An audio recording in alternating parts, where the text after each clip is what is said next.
Growing up on the rez, my uncle once told me that we need to kill our pets right away if they ever spoke, that they curse you if you don't. Have any of you ever heard this? Or something along those lines?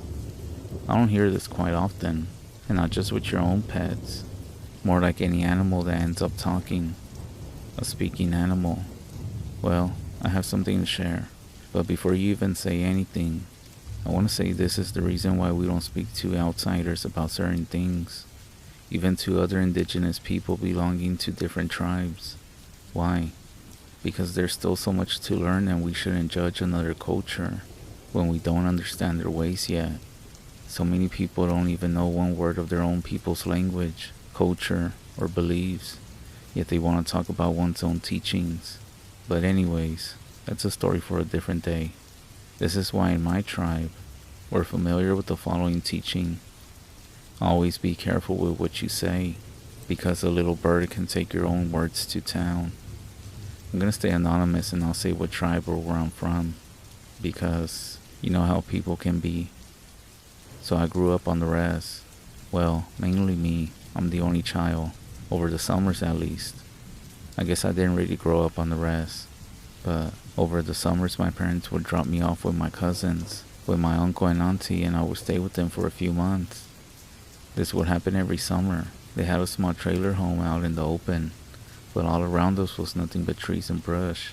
It wasn't so bad. You would often hear the birds, the different critters, but once the sun started going down, it always got quiet out there. The kind of quiet that makes you just want to stay inside. It was strange out there as well. Something strange would happen every summer that I went. I think the land itself was strange or something. Everything was strange up there. It was loud during the day, quiet at night. So the yard was full of patches of grass missing here and there, with everything else consisting of dirt. A few old cars parked out front that didn't run no more, that my uncle always kept. Somehow he always promised to work on them, but they had been there so long that they became part of the place. I saw them every summer, and I would ask him about them, and he always said he was in the process of restoring them.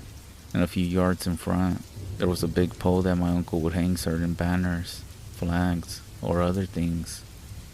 They also had a small shed. It was out in the back, but we didn't go there much unless we had to. And no, this isn't a story about a haunted shed. Anyways, this one summer, the last summer there, I was outside playing with my cousins. I was a bit older than them, even though I was a teenager, when out of nowhere, this random dog shows up. I swear, it happened out of nowhere. But the thing looked off from the start. Its mouth was long and wide. At least it looked like it was always smiling. I assumed it was a different dog breed that I hadn't seen. But the way it smiled, it seemed really creepy. Something about it didn't sit right with me. But when my uncle saw it, the dog quickly ran to him and started playing. I guess the poor dog hadn't seen anybody in so long. Out there, stray dogs were common. Sometimes dogs wandered off from other homes around the rez, and eventually the dogs found themselves into someone's home. So of course my uncle took them in, just like everything else in this property. And well, for a while, the dog just stayed around, sleeping outside, laying down in the shade, and my uncle and aunt would sometimes feed it. It was real friendly, always following us when we walked around outside. As much as I said it was creepy, we did start getting along. But just as we started, everything went south, as you all like to say. One evening, I was taking out the trash. It wasn't fully dark yet, but it was starting to. I stepped outside through the front, but the dumpster for the trash was in the back of the trailer, so I had to walk around. As I was walking, I swear I heard someone singing coming from the back. Now remember I told you that at night everything got quiet? That was the strange part. Nowadays you hear crickets chirping and different critters at night. But over here, literally everything got quiet. So when I heard it, it startled me. It sounded like a woman's voice, soft, almost like somebody was humming. I thought that maybe it was my auntie, but as I hit the corner of the trailer to get to the back, the humming stopped, and I didn't see anybody. Well, alright, maybe it was her and she went through the opposite side. As I threw the trash in, I turned around. All I saw was that damn dog sitting there, staring at me. It wasn't wagging its tail or moving. It was literally just sitting there, looking at me. It was sitting down the way I came, so fuck that. I left it alone and went back inside, but through the opposite side. Good thing this dog was an outdoor dog at this point. So that night, you might guess what happened next. I couldn't sleep.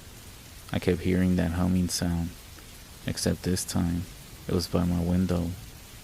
At first I thought it was just the wind. Not sure if you have ever left the window a bit cracked or something, but it sounds like a whistle when air is finding its way through. But then I really listened and it changed from what sounded like humming to like whimpering, like somebody was crying. Eventually it stopped, and I guess I fell asleep because the next day I told my auntie about it, and it turns out they also ended up hearing it. Everyone was kind of uneasy, which made it worse because if your family gets quiet about something like that, you know it's not good. And mind you, we were supposed to have a ceremony the next day.